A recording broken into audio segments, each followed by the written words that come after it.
Silence that spreads over the cold, desolate nature, sand-covered hills, gullies and rivulets is momentarily broken by white wagtails and different species of ducks that,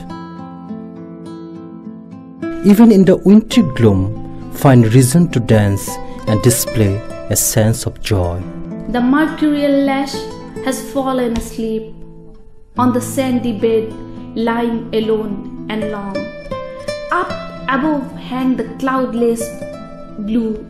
Even from her deep sleep she wakes, sudden and instant at the thunderclap. Feral horse is one of the endangered species. Some of the horses, deserted during the Second World War, came wandering into Dibru Saikhowa National Park.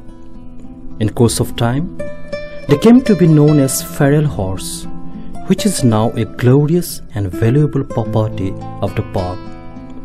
Their galloping sound adds liveliness and warmth to the cold and solemn atmosphere of the eastern part of the Dibru Saikhowa National Park. Swift, stout and trusty is the beautiful horse. Rattle, saddle, stirrup, rein, iron shoes are the properties that it inherits. On the back it bears the burden loaded by desolate civilized man, or tied to a cart or a tonga. With bleeding feet and back you gallop many miles and bloody battlefields. This your fate is changed and sublimated. Dibru Saikhowa, thou hast given these miserables liberty from toil and moil, shade, shelter, and soft grassy stubble, cool fragrant breeze for its rainful nose, unrestrained gallop of a herd of free,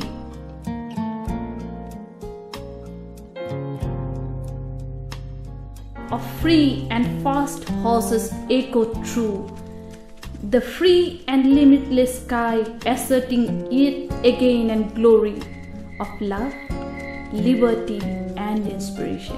The flickers of the setting sun sprinkles all over the fatigued sky, enchanting roseate hue. Everything, feeders of homebound birds, the grass, the reed, the leaves, and even the beechen green forest turn rosy. The approaching evening bedims the glare and glares of the sun, and finally the nocturnal gloom wraps up everything. The noontide of Dibru Saikhowa slumbers when the ducks take their homebound flight. The rosy sky loses its tinge in the evening gloom.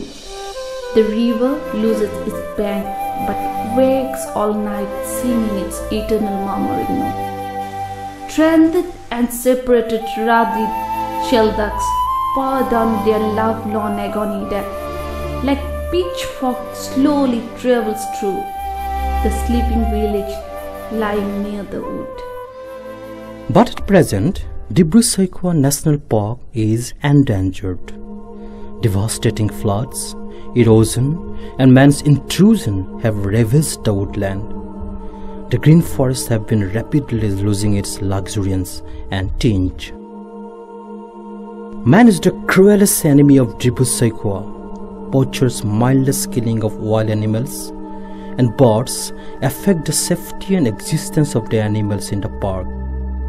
The dissolute and ruthless men do not feel any qualms of conscience in poisoning the water bodies to catch fish.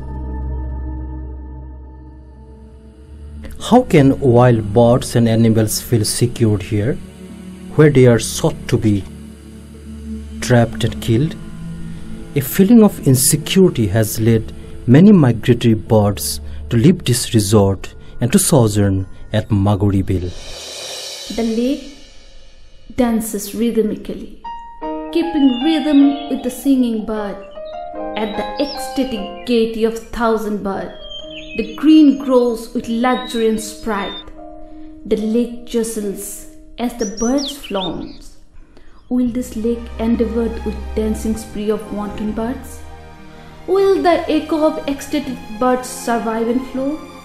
My heart beats, I gasp for breath. Conservation of precious and endangered birds and animals, trees and forests is an urgent necessity. Due to lack of proper conservation, the number of the white-winged duck has been alarmingly on decrease. If such indifference and negligence continues, in near future, the park will be destitute of precious and rare species of birds and animals. Even the black-breasted parrotbill, which is only found in Kaziranga and Dibru Saikhowa, is in the brink of extinction. In order to keep Dibru Saikhowa National Park in its beautiful and bountiful natural setup, everyone should love the park from the core of the heart. For effective wildlife preservation, conservation of nature must be carried out sincerely and devotedly through proper scientific means and methods. To make this a reality, the Government of India, intellectual community, and organization working for conservation of nature should work unitedly. But the socio-economic condition of the forest village within the park and of the surrounding villages is lamentably deplorable. What ecstasy makes the riverside Dodhya Laika so sprightly. Even the ecstatic carolings of birds fails to soothe the hearts of sandy mire. Half sunk, half covered in the sandy mire, here lies engraved under the sparkling sand thousand sparkling dreams. But in spite of that, a hopeful scenario is gradually emerging.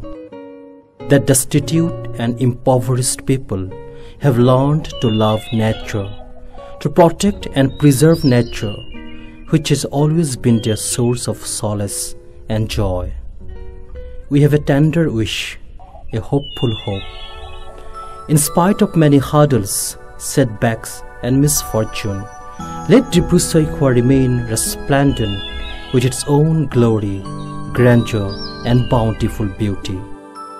Let the chorus made of the love note of bongit, folklore of missing song,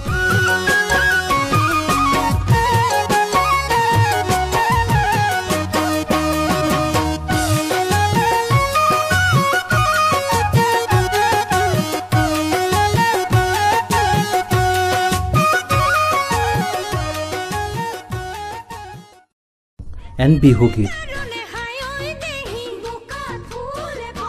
of musical melody of songbirds and murmuring symphony of rivers, rivulets and streams be an eternal piece of music resounded through the air over Dibru Saikhowa and carried miles and miles away by the unrestrained breeze.